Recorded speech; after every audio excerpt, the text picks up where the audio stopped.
नमस्कार दोस्तों, मैं आपका स्वागत करता हूं मेरे channel The Clock Time Techno में। दोस्तों, उम्मीद करता हूं आप लोग बहुत ही अच्छे होंगे। इस कोरोना काल में आप लोग बहुत स्वस्थ होंगे। और दोस्तों, मैं आज जो है मोबाइल से रिलेटेड जो मोबाइल कंपोनेंट होते हैं, मोबाइल रिपेयरिंग में यूज होने वाले कंपोनेंट, जो मोबाइल पीसीबी में हमारे जितने भी कंपोनेंट होते हैं, मैं आज उसके विषय में जो है बात करने वाला हूं। तो मैं पार्ट में बनाऊंगा ये वीडियो, जितने भी यहाँ हर कंपोनेंट का अलग अलग वीडियो बनाऊंगा। मैं ज़्यादा उसमें टाइम नहीं लूंगा।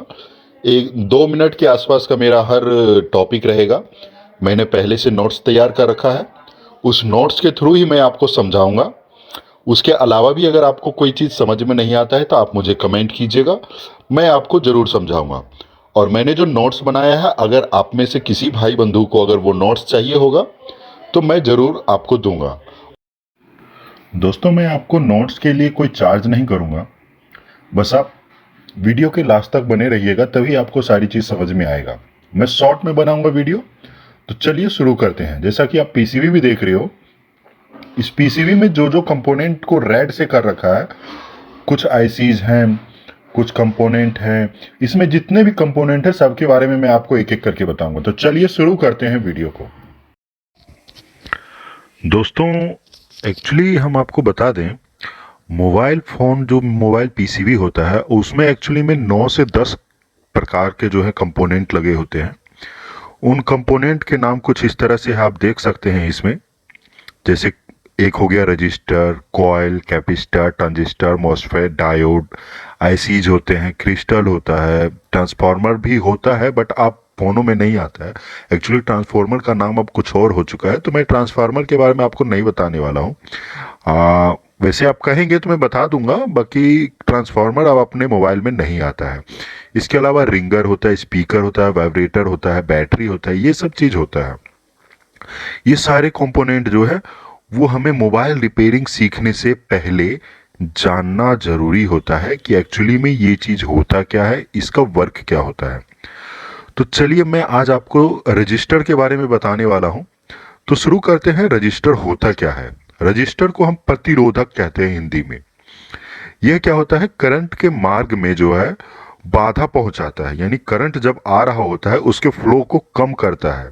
ठीक है। और इसको नापने की यूनिट जो होती है वो ओम है, ओम। उसके बाद सर्किट सिंबल आप देख सकते हैं यहाँ पे। डिनोटिंग लेटर होता है इसका आर, पी आर या बी आर। मोस्टली आपको आर से मिल जाएगा। रजिस्टर जो है डिनोट करते हैं आर से हम। अब एक्चुअली में देखिए, रजिस्टर भी दो टाइप के होते हैं। एक होता है चिप रजिस्टर और एक होता है ग्रुप रजिस्टर। तो आइए आप डिस्कस करते हैं हम लोग चिप रजिस्टर के बारे में कि एक्चुअली चिप रजिस्टर होता क्या है। चिप रजिस्टर जो होता है यह करंट के प्रवाह को कम करता है और इसके आगे पास करता है। यह मोबाइल पीसीबी में सबसे छोटा कंपोनेंट है और यह मोबाइल पीसीबी से चिपका हुआ रहता है। सबसे बड़ी पहचान इसकी यही है कि यह मोबाइल पीसीबी से चिपका हुआ होता है। यह 3 अलग अलग कलर में पाया जाता है, ब्लैक, ब्लू और ग्रीन में। चिप रजिस्टर जो है वो एसएमडी रजिस्टर कहला जाता है। एसएमडी रजिस्टर बोले तो सरफेस माउंट डिवाइस, मतलब जिसका सरफेस जो एसएमडी रजिस्टर होगा, जैसे इस प्रकार का आप देख सकते हो। ये रजिस्टर जो है ये पीसीबी के ऊपरी भाग पे ही चिपका रहता है। इसको हम चिप रजिस्टर कहते हैं और सामान्यतः हमारे मोबाइल में जो है चिप रजिस्टर ही पाया जाता है।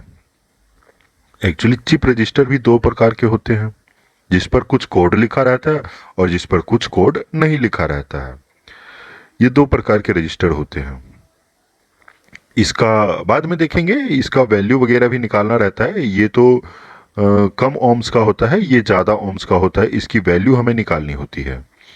देखो दोस्तों, मैंने नोट भी लिख रखा है कि हमें जो कोड लिखे हुए हैं, जो इस पे कोड लिखा हुआ रहता है, हमें उसे जो है डिकोड करना पड़ता है। वो कोड जो लिखा है उसकी वैल्यू नहीं है। सबसे मेन इंपॉर्टेंट आप ध्यान रखिएगा, ये जो कोड लिखा हुआ है ये कोड जो है इसकी वैल्यू नहीं है। इसको हमें डिकोड करना पड़ता है और डिकोडिंग का मेथड आप देख सकते हैं। मैंने यहाँ पे कुछ डिकोड करके दिखाया हुआ है।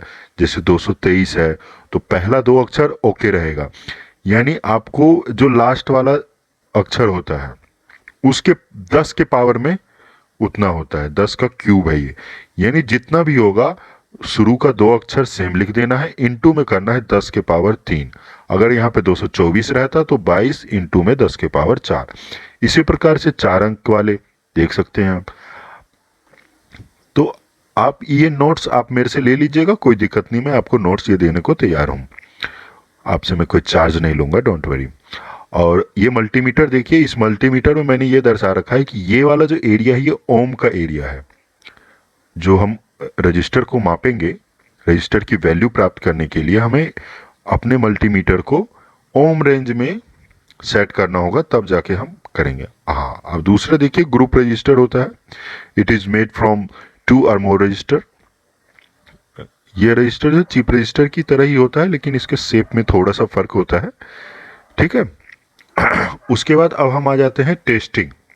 इसकी वैल्यू भी सेम वैसे ही निकाला जाएगा जो सब कुछ है, मतलब चिप रजिस्टर की तरह ही होता है, same to same chip register ही होता है। बस ये होता है कि ये 2 या 2 से अधिक रजिस्टर को ही मिला के बनाया जाता है।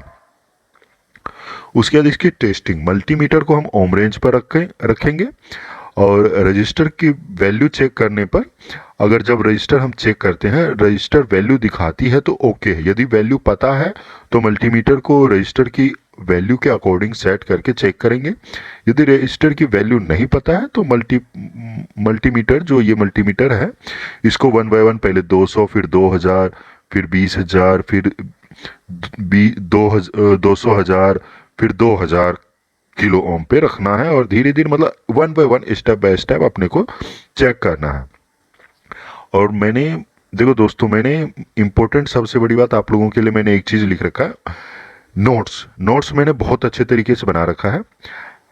हमारे मोबाइल में जो है 2 प्रकार के ये होते हैं, देखिए एलवीआर होता है, एचवीआर। एलवीआर का मतलब होता है लो वैल्यू रजिस्टर। जो रजिस्टर जो होगा वो 50, देखो मैंने लिख रखा है 50 ओम से कम वैल्यू के रजिस्टर को एलवीआर कहते हैं। इसे बीप मोड पर भी हम चेक कर सकते हैं। बीप मोड मतलब कंटिन्यूटी मोड। कंटिन्यूटी मोड पर अगर ये बीप साउंड करता है तो ओके है, ठीक है।